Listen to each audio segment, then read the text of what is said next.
Bulldozer action के मामले में मुल्क की सबसे बड़ी अदालत सुप्रीम कोर्ट साफ कर चुका है कि अगर कोई महज मुल्जिम या कसूरवार है तो बुलडोजर एक्शन नहीं लिया जा सकता।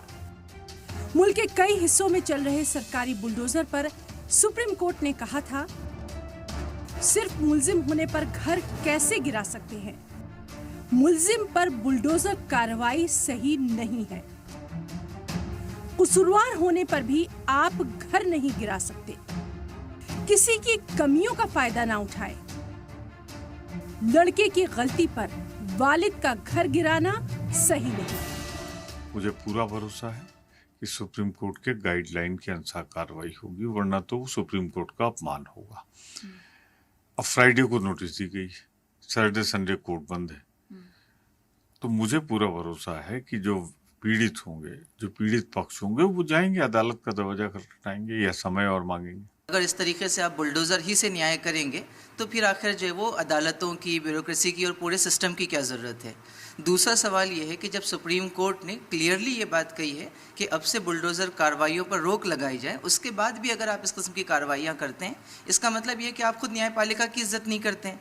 तो अगर पुलिस और एडमिनिस्ट्रेशन खुद न्यायपालिका के फैसलों का उल्लंघन करेगा, उसको वायलेट करेगा, तो जनता के अंदर भी जो विश्वास कैसे बाकी बचेगा।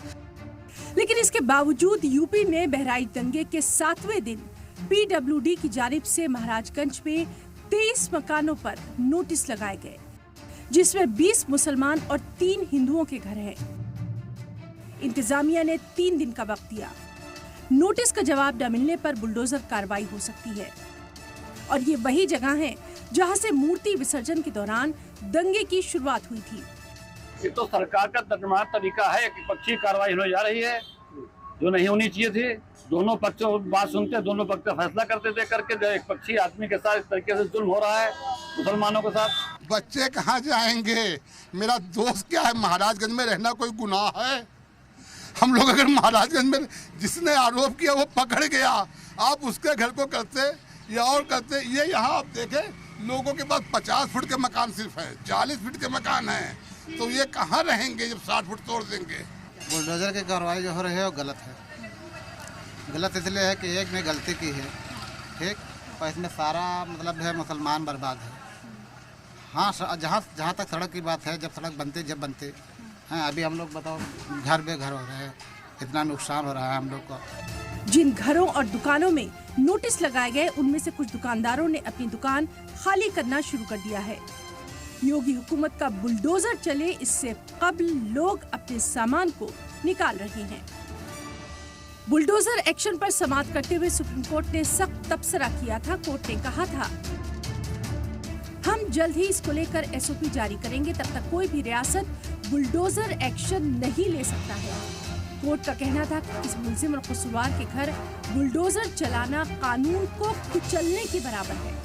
कोर्ट ने सभी हुकूमतों को सख्त लहजे में कहा था कि अगर बिना इजाजत बुलडोजर चलता है तो इसे अदालत की तौहीन मानी जाएगी।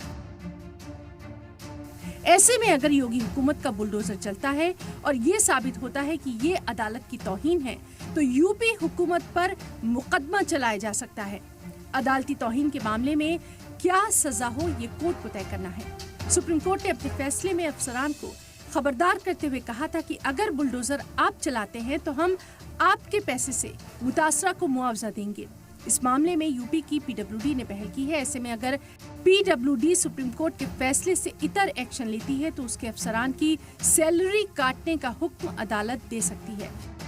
लेकिन इस बीच सवाल यही है कि अगर सड़क पर ही अदालतें चलने लगे और सरकार ही कानूनी फैसले लेने लगे, तो फिर अदालतों और कानून का काम क्या रह जाएगा?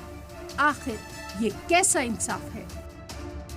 सलाम टीवी के लिए नदीम अहमद की रिपोर्ट।